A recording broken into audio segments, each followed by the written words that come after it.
अस्सलामुअलैकुम दोस्तों, उम्मीद करता हूँ आप सब लोग बहुत अच्छे होंगे। तो आज हम लोग पढ़ने वाले हैं अकाउंटिंग स्टैंडर्ड 5 नेट प्रॉफिट और loss for the period, prior period items and changes in accounting policy. So first of all what we will see, हम लोग देखेंगे कि दिस स्टैंडर्ड डील्स विथ, किस चीज़ के साथ ये स्टैंडर्ड डील करता। तो ये स्टैंडर्ड जो है 5 चीज़ों के साथ डील करता।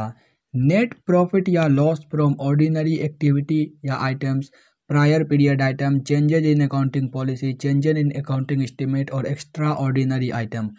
और इस 5 चीज़ों को पढ़ने के बाद इसका हम लोग हर एक का हम लोग मीनिंग देखने वाले हैं, एग्जाम्पल देखने वाले हैं और उसका क्या ट्रीटमेंट है हम लोग देखने वाले हैं। उससे पहले मैं इन 5 चीज़ों का थोड़ा सा ओवरव्यू दे देता हूँ और दिखाता हूँ कि पीएनएल में कैसे ये सब जो है ये सब आइटम हम लोग को दिखता है। फॉर एग्जाम्पल, ये रहा हमारा प्रॉफिट एंड लॉस अकाउंट, ये रहा हमारा पीएनएल स्टेटमेंट। यहाँ पे हमारा रहता है इनकम, जिसमें revenue from operation, other income वगैरह रहता है। और ये रहता हमारा एक्सपेंस, जिसमें बहुत सारा चीज़ रहता है, जैसे मान लो स्टॉक लिखा हुआ रहता है, रॉ मटेरियल कंज्यूम्ड वगैरह के बारे में। फिर मान लो एम्प्लॉय बेनिफिट एक्सपेंस है, डेप्रिसिएशन एंड अमोर्टाइजेशन है, बहुत सारा एक्सपेंस। इनकम और एक्सपेंस को जब सेट ऑफ करते हैं तो हमारा आता है profit before extra ordinary and exceptional item. क्या आता है हमारा profit before extra ordinary and exceptional item.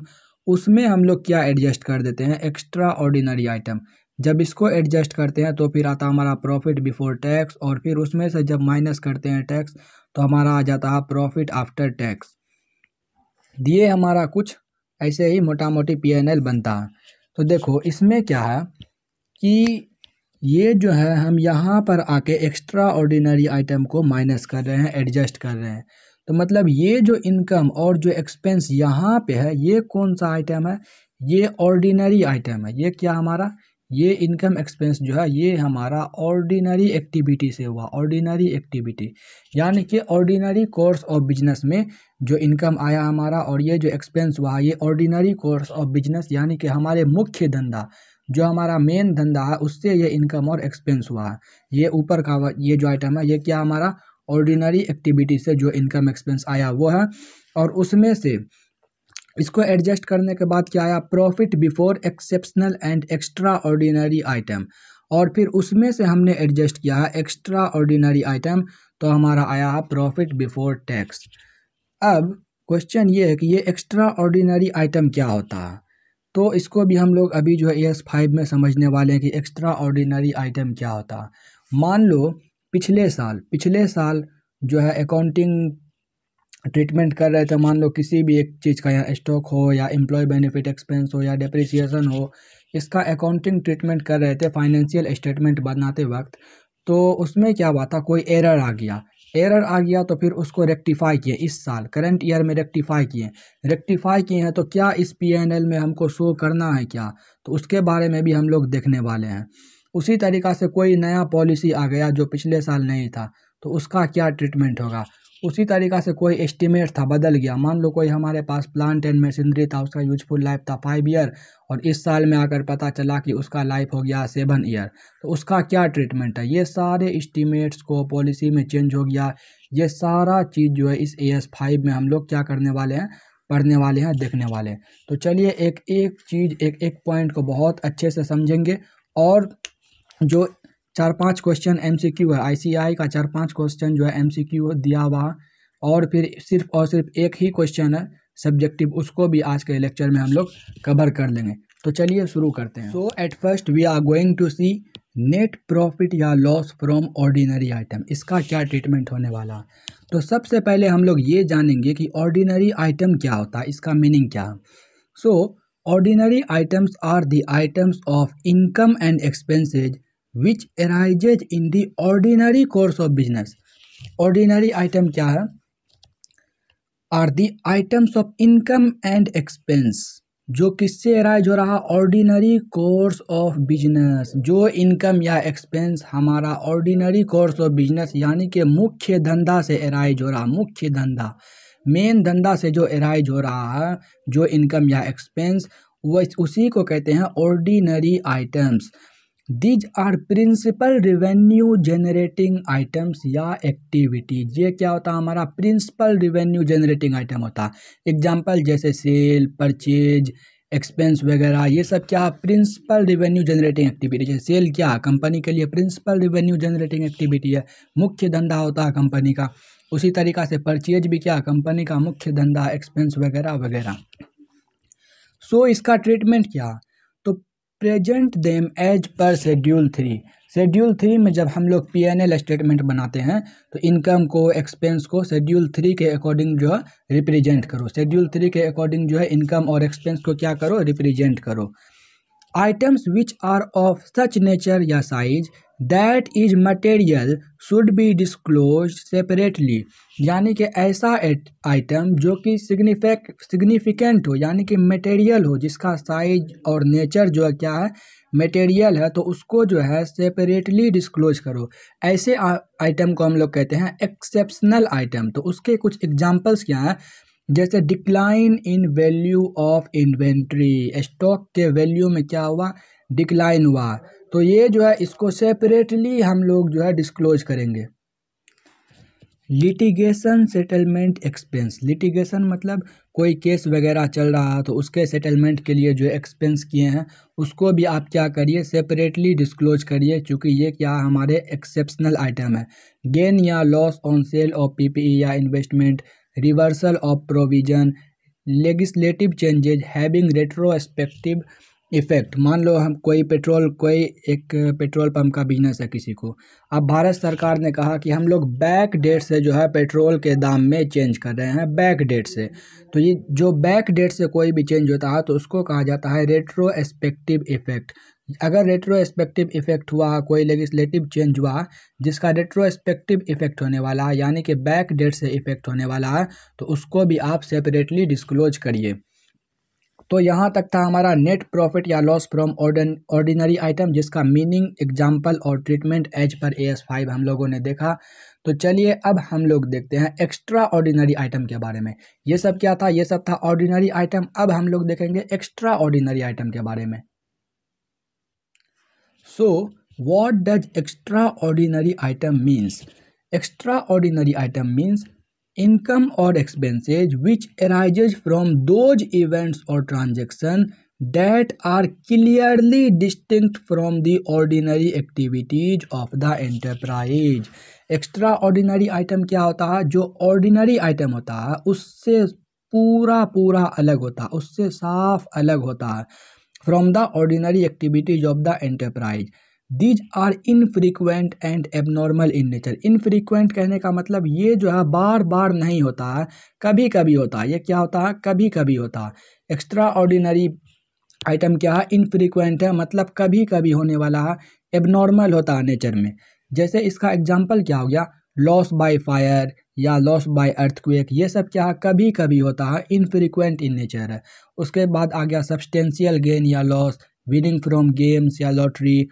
Attachment of property of the enterprise. अच्छा, attachment of property of the enterprise का क्या मतलब होता है, seizing of companies asset by government authority. Government authority ने लीगली क्या किया, कंपनी के एसेट को सीज कर लिया। तो ये भी कहाँ जाएगा, एक्स्ट्रा ऑर्डिनरी आइटम में जाएगा। तो इसका ट्रीटमेंट क्या होगा, एक्स्ट्रा ऑर्डिनरी आइटम का ट्रीटमेंट क्या होता, these are disclosed separately in P&L account so that users can understand its implication. Do not set off gain with loss or any other item। बोल रहा है जो एक्स्ट्रा ऑर्डिनरी आइटम होता है, जैसे एक्स्ट्रा ऑर्डिनरी आइटम जो ये हमारा, इसको सेपरेटली डिस्क्लोज करेंगे। जैसे अगर मान लो लॉस बाय फायर है, लॉस बाय फायर को भी अलग लिखो, लॉस बाय फायर हुआ अलग लिखो। लॉस बाय थेफ्ट है तो उसको अलग लिखो, लॉस बाय थेफ्ट है उसको अलग लिखो। लॉस्ट बाय अर्थक्वेक है उसको अलग लिखो। जैसे मान लो लॉस्ट बाय फायर था हमारा 1000 का, लॉस्ट बाय थेफ्ट था 200 का, लॉस्ट बाय अर्थक्वेक था 300 को, तो ये टोटल कितना हुआ 1500। अब कोई बच्चा क्या करेगा, एक्स्ट्रा ऑर्डिनरी आइटम में सीधा यहाँ से 1500 लिख के माइनस कर देगा, तो ये एज पर AS5 क्या हो जाएगा, गलत हो जाएगा। ये एक्स्ट्रा ऑर्डिनरी आइटम जब उसने लिखा तो उसको डिस्क्लोज करना पड़ेगा कि लॉस बाय अर्थक्वेक हमारा 1000 है, लॉस बाय फायर 200 है, लॉस बाय दैट 300 है। इसी तरीक़ा से जितना भी एबनॉर्मल या एक्स्ट्रा ऑर्डिनरी आइटम का लॉस होगा वो सारे को अलग अलग डिस्क्लोज करना पड़ेगा। एक साथ हम लोग जमा करके उसको नहीं लिखेंगे, अलग अलग उसका डिस्क्लोज करना हम लोग को क्या है, ज़रूरी है। डिस्क्लोज या तो आप फुटनोट में कर दो या तो यहीं पे करके दिखा दो, कोई दिक्कत नहीं है, लेकिन डिस्क्लोज जो है आपको करना पड़ेगा। अच्छा, कोई मान लो कोई एबनॉर्मल गेन हो गया, कोई एबनॉर्मल गेन हो गया 500 का, फिर से किसी और चीज़ पर एबनॉर्मल गेन हो गया 200 का। क्या इसको एक ही साथ ऐसे 700 करके दिखा देंगे? नहीं, अलग अलग करके दिखाना पड़ेगा कि इस आइटम पे इतना एबनॉर्मल गेन हुआ 500 और दूसरे आइटम पे 200 का एबनॉर्मल गेन हुआ, ताकि जो यूजर्स है किसके फाइनेंशियल स्टेटमेंट के, वो भी समझ सके कि कौन से आइटम पर जो है एबनॉर्मल गेन हो रहा है, कौन से आइटम पर जो है एबनॉर्मल लॉस हो रहा है। हमारा जो एबनॉर्मल लॉस हुआ ये 1000 ये किस कारण से हुआ, ये 200 किस कारण से हुआ, ये 300 किस कारण से हुआ, ताकि यूजर्स को आसानी हो समझने में कि क्या हो रहा है कंपनी में। इसीलिए जो है इस सभी आइटम को अलग अलग डिस्क्लोज किया जाता है। तो ये था हमारा एक छोटा सा कॉन्सेप्ट एक्स्ट्रा ऑर्डिनरी आइटम का। अब हम लोग बढ़ते हैं तीसरे आइटम की तरफ, जो कि है प्रायर पीरियड आइटम। तो सबसे पहले हम लोग क्या समझेंगे, मीनिंग। ये जो 5 चीज़ है, यहाँ पे जो 5 चीज़ के बारे में जो डील कर रहा है ये एएस, इस पाँचों में यही करना, पहले उसका मीनिंग देखना, फिर उसका एग्जाम्पल देखना और फिर उसका ट्रीटमेंट देखना। हम लोगों ने अभी तक ऑर्डिनरी आइटम का देख लिया, एक्स्ट्रा ऑर्डिनरी आइटम का देख लिया, अब देखेंगे प्रायर पीरियड आइटम क्या होता है। तो देखिए, prior period items are income और expenses which arises in the current period या year as a result of errors or omission in the preparation of the financial statement in one or more previous year. Prior period items क्या है, ये income या expense है जो कि current year में आ रहा है, और इसके आने का वजह ये है कि पिछले साल क्या हुआ, कोई गलती हो गया था प्रिपरेशन ऑफ फाइनेंशियल स्टेटमेंट में, यानी कि स्टेटमेंट बनाते वक्त कोई एरर या गलती हो गया था पिछले साल, उसके वजह से जो ठीक करें इस साल, तो इस साल वो आइटम फिर से हमारे पास आ रहा। फॉर एग्जांपल मान लो ये 2024 में हम लोग जब फाइनेंशियल स्टेटमेंट अपना बना रहे हैं, यहाँ पे फाइनेंशियल स्टेटमेंट बनाते वक्त ये पता चल रहा है कि 2023 में एम्प्लॉय बेनिफिट एक्सपेंस, जो हमारा एम्प्लॉय बेनिफिट एक्सपेंस था वो क्या था, 200 था, और ये जो है रिकॉर्ड ही नहीं हुआ था पिछले साल। तो इस साल जब हम लोग फाइनेंशियल स्टेटमेंट बना रहे हैं, तो इस साल हम लोग को ये बात पता चल रहा है। इस साल जब पता चल रहा, तो इस साल हम लोग क्या कर रहे हैं, एम्प्लॉय बेनिफिट एक्सपेंस 200 का रिकॉर्ड कर रहे हैं। तो ये एम्प्लॉय बेनिफिट एक्सपेंस जो इस साल अराइज हुआ, ये है कब का, ये पिछले साल के गलती का है और अराइज हो रहा है इस साल। तो इस एम्प्लॉय बेनिफिट एक्सपेंस को, जो ये आइटम हमारा, इसी को कहते हैं प्रायर पीरियड आइटम। यही प्रायर पीरियड आइटम जो था ये करंट ईयर में अराइज हुआ, लेकिन पिछले साल का ये ओमिशन है, as a result of errors or omission in the preparation of financial statement in one or more previous year. तो आई होप आप लोग को मीनिंग समझ में आया होगा। देखो, एरर्स क्यों हो सकता है, एरर्स में occur as a result of mathematical mistake. हो सकता है 500 के जगह 5000 लिख दिए, या फिर 5000 के जगह 500 लिख दिए, या फिर mistakes in applying accounting policy को अप्लाई करने में मिस्टेक हो गया, मिस इंटरप्रिटेशन कर दिया फैक्ट्स का, या फिर ओवरसाइट कर दिया, गलती से हो गया, नज़र नहीं गया उस पर। तो ये था हमारा प्रायर पीरियड आइटम का मीनिंग। एग्जाम्पल्स क्या प्रायर पीरियड आइटम का, जैसे रॉन्ग कैलकुलेशन कर दिए स्टॉक का, या फिर रॉन्ग क्लासिफिकेशन कर दिए एसेट का, जैसे परचेज किए मशीनरी और उसका एंट्री मार दिए हैं कहाँ, फर्नीचर में, तो ये रॉन्ग क्लासिफिकेशन हो गया एसेट का। या फिर रॉन्ग क्लासिफिकेशन हो गया लीजेज का।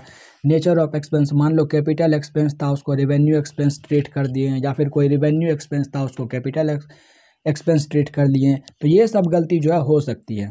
तो उसका ट्रीटमेंट क्या है, these items should be separately disclosed in P&L account. इस आइटम को क्या करेंगे, जो हमारा प्रायर पीरियड आइटम होगा उसको सेपरेटली डिस्क्लोज कर देंगे, कहाँ पे, P&L अकाउंट में। अच्छा, नोट में क्या, insurance claim of earlier year recorded in current year. देखो, पिछले साल का क्या था, इंश्योरेंस क्लेम था, और उसको जो है करंट ईयर में जो है रिकॉर्ड कर रहे हैं। दो वजह हो सकता है करंट ईयर में रिकॉर्ड करने का, या तो पिछले साल कोई गलती हो गया होगा या फिर कोई गलती नहीं हुआ होगा। अच्छा, नहीं गलती हुआ होगा तो क्यों नहीं रिकॉर्ड किए? हो सकता है पिछले साल जो है उसका रिकॉग्निशन अलाउ नहीं था, उसका रिकॉग्निशन पिछले साल अलाउ नहीं था और इस साल जो है अलाउ हो गया। अगर कोई एरर नहीं था और पिछले साल रिकॉग्नाइज नहीं किए थे चूँकि अलाउ नहीं था, तो उसको ट्रीट करेंगे एज एन ऑर्डिनरी आइटम। लेकिन अगर कोई एरर था, मतलब कंपनी ने अलाउ किया था कि इसको रिकॉर्ड करना है लेकिन हमने नहीं किया, तो ये हमारा एरर था, तब जाकर इसको क्या ट्रीट करेंगे? Prior period item. चूँकि हमने पहले ही पढ़ा है प्रायर पीरियड आइटम के बारे में, क्या ये इनकम और एक्सपेंस होता है जो कि अराइज ही होता है एरर या ओमिशन के वजह से। अगर एरर या ओमिशन नहीं होगा तो फिर ये हमारा प्रायर पीरियड आइटम में नहीं आएगा। तो ये था हमारा कॉन्सेप्ट प्रायर पीरियड आइटम का। आई होप आप लोग को बहुत अच्छे से समझ में आया होगा। तो अब हम लोग देखते हैं change in accounting policies. Accounting policy में कुछ चेंज कर रहे हैं। तो सबसे पहले मीनिंग समझते हैं कि अकाउंटिंग पॉलिसी होता क्या है। Accounting policies are the specific accounting principles and methods applied in the preparation and presentation of financial statement। यानी कि ये क्या है? स्पेसिफिक अकाउंटिंग प्रिंसिपल होता है, मेथड होता है, यानी कि ये नियम कानून है जिसको फॉलो करके हम लोग क्या करते हैं? फाइनेंशियल स्टेटमेंट को बनाते हैं और उसको प्रेजेंट करते हैं। अच्छा, reason for change in policy. मान लो कोई पॉलिसी जो है चेंज हो रहा है, अच्छा उसका क्या रीजन हो सकता है? तो ये तीन रीजन हमेशा होगा। कोई भी पॉलिसी चेंज होगा तो उसका ये तीन रीजन हमेशा होगा। या तो बेटर प्रेजेंटेशन के लिए, या फिर लॉ बोल रहा है चेंज करने के लिए, या फिर अकाउंटिंग स्टैंडर्ड का कंप्लायंस कर रहे हैं, मतलब अकाउंटिंग स्टैंडर्ड ने कहा चेंज करने के लिए। तो ये तीन रीजन है जिसके वजह से पॉलिसी को चेंज किया जाता है। अब हम लोग देखते हैं कुछ एग्जाम्पल्स देख लेते हैं पॉलिसी का, कि पॉलिसी का कुछ एग्जाम्पल्स क्या है। Examples of policies: stock valuation policy, cost formula policy, यानी कि मान लो पहले वेटेड एवरेज से निकालते थे कॉस्ट ऑफ स्टॉक, अब फीफो मेथड लगा रहे हैं स्टॉक को कैलकुलेट करने के लिए। डेप्रिसिएशन मेथड, यहाँ पे ध्यान दो, डेप्रिसिएशन जो है अब पॉलिसी नहीं है। Depreciation is not a policy. पहले पॉलिसी हुआ करता था, अब ये पॉलिसी नहीं है। Goodwill treatment policy, foreign exchange treatment policy, revaluation of PPE, cost model of PPE policy, ये सब क्या कुछ एग्जांपल्स हैं पॉलिसी के। अच्छा, इसका ट्रीटमेंट क्या? वेन एवर पॉलिसी चेंजेज, जब भी कोई पॉलिसी चेंज होगा तो फॉलोइंग डिस्क्लोजर्स आर रिक्वायर्ड। इन चार चीज़ों का डिस्क्लोजर आपको देना पड़ेगा। सबसे पहले पुराना पॉलिसी क्या था, फिर न्यू पॉलिसी क्या है, रीजन्स फॉर चेंज क्या, आप क्यों चेंज किए इस पॉलिसी को, इफेक्ट क्या हुआ, उस पॉलिसी को चेंज करने का क्या इफेक्ट हुआ, ये सब आपको जो है बताना पड़ेगा। अच्छा, कहाँ बताएंगे? Foot note. फुट नोट किसको कहते हैं? ये जो पीएनएल अकाउंट हम लोग बनाए हैं, ये वाला जो पीएनएल स्टेटमेंट हम लोग बनाए हैं, तो उसके नीचे यहाँ पे ये सब बात बताना पड़ेगा। अगर कोई पॉलिसी चेंज किए हैं तो यहाँ पे ओल्ड पॉलिसी क्या था, फिर यहाँ पे न्यू पॉलिसी हम लोग का क्या है, फिर रीजन फॉर चेंज, इसी तरीक़ा से फिर उसका इफेक्ट क्या हुआ, ये सब हम लोग जो है फुट नोट में यहाँ पर दे के चलते हैं। फिर यहाँ पे एक नोट है, if new policy is introduced for new event which is materially different from events taking place earlier does not means change in policy, it is called introduction of new policy. मान लो हम कोई चीज़ ऐसा कर रहे हैं company में जो पहले था ही नहीं, अब कोई पॉलिसी पहले था ही नहीं, अब न्यू ला रहे हैं उसको, तो वो चेंज इन पॉलिसी नहीं कहलाएगा, वो कहलाएगा introduction of new policy. Example क्या मतलब हुआ इसका, समझते हैं। Policy of treatment of retirement benefits which earlier had not been paid and entity had no policy of payment of retirement benefit. अच्छा, एंटिटी जो है क्या कर रही है, 2024 में एक पॉलिसी लाई, 2024 में एक पॉलिसी लाई। अच्छा, ये पॉलिसी क्या था? देखो यहाँ पे 2024 में एंटिटी क्या करती है, एक पॉलिसी लाती है। पॉलिसी क्या चीज़ लाती है कि जो उसका एम्प्लॉय है उसको क्या देगी, रिटायरमेंट बेनिफिट देगी। उसको क्या देगी, रिटायरमेंट बेनिफिट देगी। उसका रिटायरमेंट बेनिफिट क्या है, रिटायरमेंट बेनिफिट क्या दे रही है, रिटायरमेंट बेनिफिट में ये जो है अपने एम्प्लॉय को ग्रेचुइटी दे रही है। ये क्या दे रही है, ग्रेचुइटी। अच्छा है, ये ग्रेचुइटी का पॉलिसी जो है, ये जो पॉलिसी है ग्रेचुइटी देने का, ये कब लाई है, 2024 में। 2023 में ऐसा कुछ पॉलिसी था ही नहीं। तो अब जो ये 2024 में ये जो न्यू पॉलिसी लाई है, तो ये थोड़ी कहेंगे कि कोई 2023 वाले पॉलिसी में चेंज हो गया है, क्योंकि 2023 में तो ये पॉलिसी था ही नहीं। तो ये जो पॉलिसी है इसको कहेंगे इंट्रोडक्शन ऑफ न्यू पॉलिसी, क्योंकि इसी साल इंट्रोड्यूस हुआ है, इसीलिए इसको क्या कहेंगे, इंट्रोडक्शन है ये न्यू पॉलिसी का। तो आई होप आप लोग को अब ये चीज़ जो है अच्छे से क्लियर हो गया होगा। अब लास्ट आता हमारा चेंज इन अकाउंटिंग एस्टीमेट्स। अकाउंटिंग एस्टीमेट्स में चेंज जो हो रहा है उसका क्या ट्रीटमेंट होगा। अच्छा, एस्टीमेट का मतलब क्या होता है, अनुमान। एस्टीमेट का मतलब क्या होता है हिंदी में, अनुमान। तो चलिए इसका सबसे पहले हम लोग मीनिंग देखते हैं। Accounting estimate means estimates made by entity regarding. अच्छा, एस्टीमेट कर रहा कंपनी किसके regarding, life of asset, rate of interest, discounting rate, fair value of asset, या फिर प्रोविजन बनाया कंपनी कोई। These are best estimate at year end. ये estimate क्या होता है, बेस्ट एस्टीमेट होता है जो एक कंपनी बनाती है। दीज एस्टीमेट्स में undergo changes in later year, the changes are called changes in accounting estimate. अच्छा, ये एस्टीमेट जो है चेंज भी हो सकता है। जैसे कि कंपनी ने एक एस्टीमेट लगाया कि हमारा जो बैड डेट है वो इस साल होने वाला है 1000, लेकिन साल के अंत में वो क्या देखती है कि उसका बैड डेट जो है वो सिर्फ 200 हुआ। ये 200 हुआ मतलब ये क्या हुआ, चेंज हो गया, एस्टीमेट क्या हुआ, चेंज हो गया। तो यही बोल रहा कि एस्टीमेट जो है वो चेंज भी हो सकता है, एस्टीमेट जो है वो जो है चेंज भी हो सकता है बाद में। This changes are called changes in accounting estimates. इसके कुछ एग्जांपल्स हैं, यहाँ पे देख लो। Provisions for bad and doubtful debt can be different from actual bad debt. सही बात है, एक्चुअल बैड डेट से डिफरेंट भी हो सकते हैं। मान लो एस्टीमेट किया हमने 1000 और बैड डेट हुआ 200। फिर a provision for doubtful debt में चेंज लेटर। अदर प्रोविजन में change due to change in actual expense, change in useful life of asset. मान लो मशीनरी जिसका लाइफ एस्टीमेट हुआ था 10 साल, अब 5 साल यूज होने के बाद ये पता चल रहा कि इसका लाइफ अभी भी 7 साल और बचा हुआ है, मतलब टोटल इसका लाइफ कितना हो गया है, 12 साल। तो ये था हमारा change in useful life of asset. अब change in depreciation method, depreciation के मेथड में चेंज हो गया, चेंज इन डेप्रिसिएशन मेथड, ये भी क्या अकाउंटिंग एस्टीमेट में चेंज हो गया। तो इसका ट्रीटमेंट क्या होगा, अगर अकाउंटिंग एस्टीमेट में चेंज हो रहा तो इसका ट्रीटमेंट क्या होगा।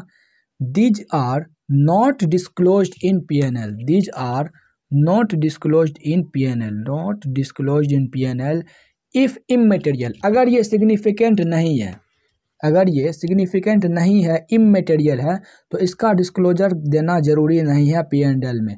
बट इफ मटेरियल, लेकिन अगर सिग्निफिकेंट हुआ तो इसका डिस्क्लोजर चाहिए, तो इसका डिस्क्लोजर चाहिए। तो ये था हमारा चेंज इन अकाउंटिंग एस्टीमेट का थोड़ा सा मीनिंग हमने देख लिया, एग्जांपल देख लिया और ट्रीटमेंट देख लिया। ये था एक छोटा सा कॉन्सेप्ट अकाउंटिंग एस्टीमेट्स का। तो इसी के साथ जो है हमारा AS5 जो है ये छोटा सा अकाउंटिंग स्टैंडर्ड था जो कि ख़त्म हो गया। अब हम लोग देख लेते हैं क्वेश्चन ऑफ AS5।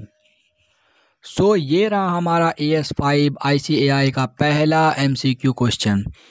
तो पहला MCQ क्वेश्चन क्या है, a change in the estimated life of asset which necessities adjustment in the depreciation is an example of. अच्छा, एसेट का लाइफ बदल गया, एसेट का लाइफ बदल गया तो ये क्या, चेंज इन अकाउंटिंग एस्टीमेट है, अभी तुरंत हमने पढ़ा पहले। दूसरा क्वेश्चन है, which of the following is considered as an extraordinary item as per AS5। Write down or write off receivables, inventory and intangible assets, gain and loss from sale or abandonment of equipment used in a business, effect of a strike including those against competitors and major supplier, flood damage from unusually heavy rain or a normal dry environment। तो हमारा extraordinary item क्या है, ये वाला होगा D number, flood damage, flood के कारण damage हुआ है। इसी तरह से हमारा तीसरा क्वेश्चन है, which one of the following is an example of extra ordinary item. The written down value of inventory to their net realizable value, reversal of write down of inventory, government grant become refundable. अच्छा, government grant become refundable ये हमारा जो है extra ordinary item है। जब हम लोग AS12 पढ़ेंगे गवर्नमेंट ग्रांट तो वहाँ पे हम लोग इसको और अच्छे तरीके से समझ लेंगे। फिर चौथा क्वेश्चन है हमारा, extraordinary items are income और expenses that arises from event clearly distinct from the ordinary activities of the enterprise, यह भी सही है। that are not expected to recur frequently, यानी कि बार बार ये नहीं होता, ये भी सही है। तो इसका आंसर होगा सी, बोथ ए एंड बी। तो इसी तरीका से हमारा पांचवा एमसीक्यू क्वेश्चन क्या है, An audit stock verification during the year ended 31st March 2001 revealed that opening stock of the year was understated by rupees 5 lakh due to wrong counting. While finalizing account, your opinion will be. बोल रहा है कि audit कर रहे थे किसका, stock का, तो उसमें ये पता चला कि 5 लाख का जो है गलत काउंटिंग हो गया था। 5 लाख के स्टॉक का काउंटिंग जो है वो गलत हो गया था, यानी कि कम काउंट हुआ था। तो बोल रहा तुम क्या ओपिनियन देना चाहते हो अपना अकाउंट को फाइनलाइज करते वक्त। तो पहला ऑप्शन में it is not a prior period item and no separate disclosure is required. It should be treated as a prior period adjustment and should be separately disclosed in the current year's financial statement. तो पिछले साल का है, उसमें error और omission हुआ था और इस साल जो है हमें पता चल रहा है, तो मतलब ये क्या प्रायर पीरियड आइटम है। उसके बाद the adjustment of 5 lakh in both opening stock of the current year and profit brought forward from previously year should be made. हाँ, ये वाला एडजस्टमेंट भी हम लोग कर सकते हैं, ये वाला एडजस्टमेंट भी कर सकते हैं। मतलब मान लो अगर ओपनिंग स्टॉक हमने लिखा होगा इस साल में 2 लाख, तो पिछले साल जो है अंडर काउंट कर दिए थे, इसको क्या किए थे, अंडर स्टेट कर दिए थे 5 लाख से। तो वही बोल रहा कि 5 लाख का स्टॉक जो है ओपनिंग स्टॉक में ऐड कर दो, और जो प्रॉफिट होगा वो भी चूंकि 5 लाख से कम होगा तो प्रॉफिट में भी जो है उसका इफेक्ट डाल देना। तो ये बात भी सही है। तो इसका भी आंसर हो जाएगा डी, बोथ बी एंड सी। तो बोथ बी एंड सी जो हमारा करेक्ट है। अब एक प्रैक्टिकल क्वेश्चन दिया हुआ, A company, Z Limited, is engaged in the business of providing consultancy services. A few days back, it received a notice from GST department raising a demand of GST on consultancy services provided by it for rupees 5 lakh. Recently, Z Limited paid the demand. In the books, the payment is recorded as an extraordinary expenditure. नहीं, ये तो गलत हो गया भाई, extraordinary expenditure नहीं होगा। क्यों? क्योंकि ये कंपनी जो है कंसल्टेंसी का बिजनेस कर रही है। क्या कर रही है? कंसल्टेंसी का सर्विस प्रोवाइड करती है। तो जीएसटी जो आया है इसको कंसल्टेंसी सर्विस से रिलेटेड ही आया। तो ये जो जीएसटी है ये भी ऑर्डिनरी आइटम में ही गिना जाएगा इसका। क्यों? क्योंकि ये सर्विस जो है इसका क्या है, कंसल्टेंसी का सर्विस जो है यही जो है इसका मुख्य धंधा, और मुख्य धंधा से रिलेटेड ही टैक्स का जो उसके पास क्या आया है, नोटिस आया। तो ये जीएसटी भी इसका ऑर्डिनरी आइटम में ही जाएगा। तो इस आंसर को लिखने का तरीका क्या, तो सबसे पहले क्या करेंगे, सबसे पहले हम लोग एक्स्ट्रा ऑर्डिनरी आइटम का डेफिनेशन लिख देंगे एज पर AS5, और एज पर AS5 लिखने के बाद एक्स्ट्रा ऑर्डिनरी आइटम का जो हम लोग डेफिनेशन पढ़े हैं वो जो है सबसे पहले हम लोगों को लिख देना है। तो हम लोग दिखाते हैं कि एक्स्ट्रा ऑर्डिनरी का डेफिनेशन क्या था। ये देखो, यहाँ से देख सकते हो कि extra ordinary item income or expense which arises from those event or transaction that are clearly distinct from the ordinary activity, यानी कि साफ उल्टा होता है ऑर्डिनरी एक्टिविटी से। तो सबसे पहले ये डेफिनेशन लिख दो और उसका क्या ट्रीटमेंट है, दीज आर डिस्क्लोज सेपरेटली वगैरह, ये ट्रीटमेंट ना भी लिखेंगे तो चलेगा। सबसे पहले ये एक्स्ट्रा ऑर्डिनरी आइटम का डेफिनेशन लिख दो, उसके बाद जो क्वेश्चन में फैक्ट दिया वो फैक्ट लिख दो, और फिर कंक्लूजन में लिख देना कि ये जो है गलत है, इसको एक्स्ट्रा ऑर्डिनरी एक्सपेंडिचर में नहीं डालना चाहिए था। अच्छा, ऐसा क्वेश्चन जो है, जो क्वेश्चन मैंने जो तरीका बताया लिखने का, हमने किया भी है क्लास में। और कौन क्लास में क्या है, जाके AS20 वाला क्लास जो है अच्छे से देखना, उसमें ढेर सारा क्वेश्चन को लिखने का तरीका, पैटर्न हमने बताया। ये क्वेश्चन बहुत ही आसान है, अगर कहोगे तो नेक्स्ट पार्ट में हम लोग करके भी इसको जो है देख लेंगे। अब नेक्स्ट पार्ट अगर इसका होगा तो उसमें प्रीवियस ईयर का RTP MTP और प्रीवियस ईयर का क्वेश्चन वगैरह हम लोग इसका भी 1-2 क्वेश्चन करके देखेंगे। आई होप आप लोग का 100% कॉन्सेप्ट क्लियर हो गया। अगर कॉन्सेप्ट क्लियर हो गया होगा तो हमारे वीडियो को जो है शेयर कर दे, लाइक कर दे, सब्सक्राइब कर दे। Thank you for watching the video.